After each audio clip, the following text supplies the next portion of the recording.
Kamusta sa inyong lahat? Ako si Dr. Renato Bagani at ngayon ay susuriin natin ang paksang ang 7 pinakamahusay na karne para sa mga taong may diabetes. Ang artikulong ito ay tungkol sa mga pinakamahusay na uri ng karne na makakatulong sa pamamahala ng blood sugar para sa mga taong may diabetes. Ang pagpili ng tamang uri ng karne na inihanda sa malusog na paraan ay mahalaga para sa isang balanseng dieta. 1. Dibdib ng manok na walang balat.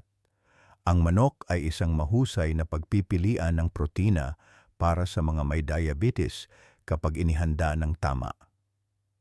Ang dibdib ng manok na walang balat, sa particular, ay isa sa mga pinakamahusay na hiwa na maaari mong isama sa iyong dieta.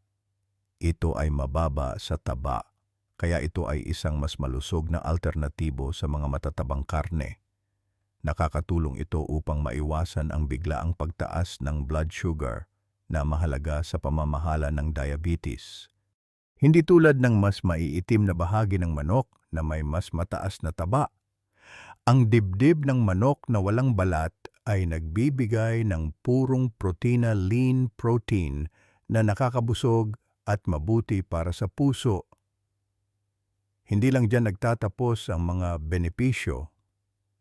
Ang dibdib ng manok ay mataas sa protina na tumutulong sa pag-regulate ng blood sugar sa pamamagitan ng pagpapabagal sa pagsipsip ng carbs at pagpapanatili sa iyong pakiramdam na busog ng mas matagal.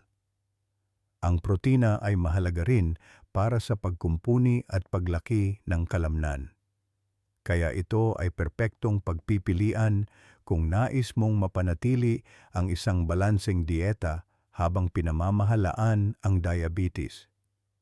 Upang masulit ang malusog na pagkain ito, piliin ang inihaw grilled, niluto sa oven-baked o litson roasted na dibdib ng manok sa halip na pinirito dahil ang huli ay nagdaragdag ng hindi kinakailangang taba at carbs. Isabay ito sa mga gulay na hindi mataas sa starch tulad ng broccoli, spinach, o bell peppers upang madagdagan ng fiber at mabigyan ang iyong katawan ng mahahalagang sustansya. Isang simpleng putahe ay maaaring magsama ng dibdib ng manok na may kasamang roasted vegetables o isang salad na may magaan na vinaigrette sa pamamagitan ng pag-alis ng balat at pagluluto nito sa tamang paraan. Ang manok ay nagiging isang mabisang protina na palakaibigan sa mga may diabetes at madaling isama sa maraming mga recipe. 2. Salmon.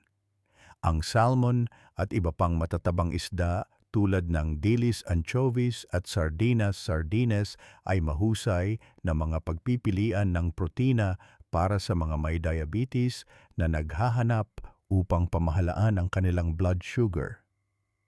Ang mga isdang ito ay mayaman sa omega-3 fatty acids na kilala sa kanilang mga protektibong epekto laban sa type 2 diabetes. Nakakatulong ang omega-3s na bawasan ang pamamaga, mapabuti ang pagiging sensitibo sa insulin, at maaaring magpababa pa ng panganib ng sakit sa puso, isang karaniwang komplikasyon ng diabetes. Sa pagdaragdag ng mga masusustansyang isda sa iyong dieta, hindi ka lang nakakakuha ng dekalidad na protina, kundi binibigyan mo rin ang iyong katawan ng malusog na taba na kailangan nito. Ang nagpapabuti pa sa salmon at mga katulad na matatabang isda ay ang kanilang mababang glycemic impact, hindi tulad ng ibang mga mapagkukunan ng protina na maaaring magpataas ng iyong blood sugar. Ang mga isdang ito ay nag-aalok ng tuloy-tuloy na supply ng enerhiya nang walang biglaang pagtaas ng asukal. Ito ay mahalaga para sa mga may diabetes na kailangang kontrolin ang kanilang blood sugar sa buong araw. Ang pagluluto ng salmon ay simple at masarap. Maaari mo itong iihaw, iluto sa oven, o ipansear na may kaunting langis ng oliba at iyong mga paboritong herbs. Isabay ito sa mga gulay na hindi mataas sa starch tulad ng spinach, kale o cauliflower para sa isang masarap at balanseng pagkain. Sa regular na pagsasama ng matatabang isda tulad ng salmon, dilis o sardinas sa iyong mga pagkain, maaari mong mapababa ang pamamaga, mapabuti ang kalusugan ng puso at suportahan ang mas mahusay na pamamahala ng blood sugar. 3. Pork tenderloin. Ang pork tenderloin ay isang mahusay na pagpipilian ng karne para sa mga may diabetes.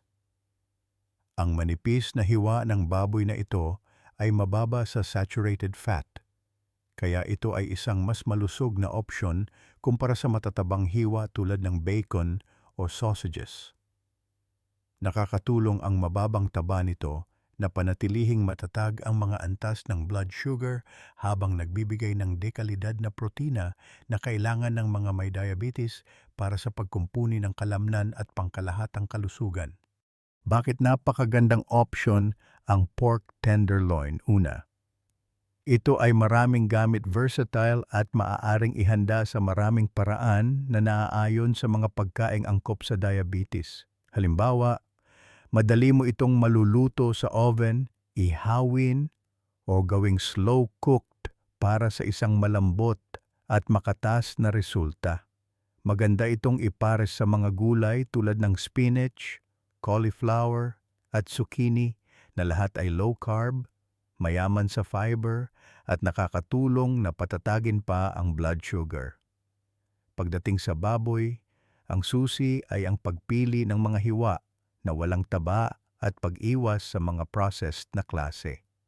Sa pamamagitan ng pagsasama ng pork tenderloin sa iyong dieta, maaari kang mag-enjoy ng isang masarap at kasiyasiyang pagkain na makakatulong na mapababa ang blood sugar habang sinusuportahan ang pamamahala ng timbang at pangkalahatang kalusugan. 4. Filet mignon. Maaaring maging medyo maselan ang pulang karne pagdating sa pamamahala ng diabetes. Ang labis na pagkonsumo ng pulang karne, lalo na ang matatabang hiwa, ay maaring magpahirap sa pagkontrol ng blood sugar at magpataas ng panganib ng sakit sa puso. Gayunpaman, hindi nangangahulugang kailangan mo itong ganap na alisin sa iyong dieta. Sa katunayan, kapag kinain ng may moderasyon at inihanda ng maayos, ang pulang karne ay maaari pa ring maging isang malusog na pagpipilian ng protina. Ang susi ay ang pagpili ng mga hiwa na walang gaanong taba. Ang filet mignon ay isang pangunahing halimbawa ng isang mahusay na pagpipilian ng pulang karne dahil ito ay napakababa sa nakikitang taba. Sa pagpili ng mga hiwa tulad ng filet mignon, masisiyahan ka sa masaganang lasa ng pulang karne nang walang mga karagdagang panganib ng hindi malusog na taba na maaaring magpataas ng iyong blood sugar. Kapag nagluluto ng pulang karne, mahalagang ihanda ito sa isang malusog na paraan. Subukang ihawin, iluto sa oven, o i-broil ito. Ang pagsasama nito sa mga gulay na hindi mataas sa starch tulad ng broccoli, spinach, or cauliflower ay maaring lumikha ng isang balanseng pagkain na nakakatulong na patatagin ang mga antas ng blood sugar. 5. Puting karne ng pabo na walang balat. Pagdating sa pabo, ang hindi pa naprosesong dibdib ng pabo na walang balat ay isa sa mga pinakamahusay na pagpipilian para sa mga namamahala ng diabetes. Hindi tulad ng deli turkey na madalas naglalaman ng mga idinagdag na asukal at sodium. Ang dibdib ng pabo na walang balat ay isang purong protina na napakababa sa taba. Ginagawa nitong isang kamangha-manghang opsyon para sa pagpapababa ng blood sugar at pagpapanatili ng kalusugan ng puso. Sa katunayan, ang dibdib ng pabo ay puno ng mahahalagang sustansya tulad ng niacin at selenium. na parehong may mahalagang papel sa pagsuporta sa iyong immune system at pagpapalakas ng enerhiya. Hindi lamang ito mahusay na mapagkukunan ng protina, ngunit ito rin ay isang magandang opsyon na mababa sa calories, na tumutulong sa pagkontrol sa dami ng kinakain, portion control at pamamahala ng timbang. Ang isa sa mga pinakamahusay na paraan upang i-enjoy ang dibdib ng pabo ay sa pamamagitan ng paghahanda nito sa bahay. Subukang gumawa ng herbed roast turkey breast, isang simple ngunit malasa na recipe na nagpapatingkad sa natural na lasa ng pabo. Upang gawin itong mas malusog, ipares ang pabo sa mga gulay na mababa sa carb tulad ng green beans, zucchini o isang sariwang salad. 6. Manok at iba pang uri poultry. Pagdating sa pagpili ng pinakamahusay na karne para sa diabetes, ang poultry ay isang mahusay na opsyon. Ang manok at pabo ay parehong napakadaling gamitin sa pagluluto. Nag-aalok ng purong mapagkukunan ng protina na tumutulong sa pagkontrol ng blood sugar. Ang mga hiwang ito ay mababa sa calories at puno ng mga bitamina tulad ng B6 at niacin na nagtataguyod ng produksyon ng enerhiya at sumusuporta sa iyong kalusugan ng metabolismo. Ngunit huwag huminto sa manok at pabo lamang. Maaari kang maging mas malikhain sa iyong protina sa pamamagitan ng pagdaragdag ng roasted duck. Ang pato ay isang mas mayaman at mas masarap na opsyon kumpara sa manok o pabo, bagamat mas mataas sa taba. Nag-aalok ang pato ng malusog na taba na mas mabuti para sa puso kapag kinain ng may moderasyon.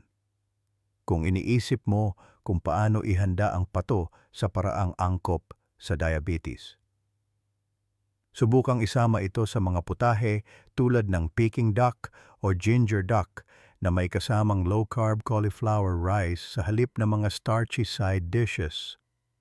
Ang kombinasyong ito ay nag-aalok ng isang masarap na pagkain na nagpapanatili sa iyong blood sugar habang nagbibigay sa iyo ng bagong twist sa iyong mga putahe ng poultry. 7. Mga laman-loob organ meats. Kung ikaw ay isang adventurous na kumain na naghahanap ng bago, ang mga laman-loob ay maaaring maging isang game changer para sa iyong dieta. Ang mga laman-loob tulad ng atay liver, bato kidney, puso heart, at dilatang ay lubhang masustansya at nag-aalok ng maraming benepisyo, lalo na para sa mga naghahanap na mapababa ang blood sugar. Ang mga hiwang ito ay puno ng mga bitamina na natutunaw sa taba tulad ng A, D, E, at K, na may mahalagang papel sa pagsuporta sa iyong immune system at pag-regulate ng blood sugar. Bukod pa rito, ang bitamina B12 na matatagpuan sa mga laman-loob ay mahalaga para sa produksyon ng enerhiya at kalusugan ng mga ugat nerve. Paano ka magsisimula sa mga laman-loob? Huwag mag-alala. Mas madali ito kaysa sa iyong iniisip. Ang isang mahusay na paraan upang ipasok ang mga karne na ito sa iyong dieta ay sa pamamagitan ng paghahalo nito sa giniling na baka. Magsimula sa isang ratio na 70% baka at 30% laman-loob. Ang halo na ito ay nagbibigay daan sa iyo na ma-enjoy ang mga benepisyo nito nang hindi nabibigla ang iyong panlasa. Maaari mo itong ihalo sa mga burger, meatballs, o kahit tacos para sa mga nagsisimula. Ang mga putahe na may matapang na lasa tulad ng mga recipe na batay sa tomato sauce o maanghang na curries ay perpekto. Ang pagsasama ng mga laman-loob sa iyong dieta ay hindi lamang nag-aalok ng isang pambihirang mapagkukunan ng mga bitamina at mineral, ngunit makakatulong din ito sa iyo na kontrolin ang blood sugar at palakasin ang mga antas ng enerhiya. Konklusyon, ang pagsasama ng tamang uri ng karne sa iyong dieta ay maaaring gumawa ng malaking pagkakaiba pagdating sa pamamahala ng mga antas ng blood sugar. Maging ito man ay mga purong hiwa tulad ng pabo at manok o mga opsyon na siksik sa sustansya tulad ng mga laman loob. Bawat isa sa mga pagpipiliang ito ay nag-aalok ng iba't ibang benepisyo na makakatulong na mapababa ang blood sugar. Ngayong alam mo na ang 7 nangungunang karne para sa mga may diabetes, oras na upang maging malikhain sa kusina. Ngunit bago ka gumawa ng anumang pagbabago sa iyong dieta, tandaan na kumonsulta sa iyong doktor, si Dr. Renato Bagani o sino mang pinagkakatiwalaan ninyo, upang matiyak na ang mga pagpipiliang ito ay tama para sa iyo. Manatiling malusog at kontrolin ang iyong blood sugar. Kaya mo yan.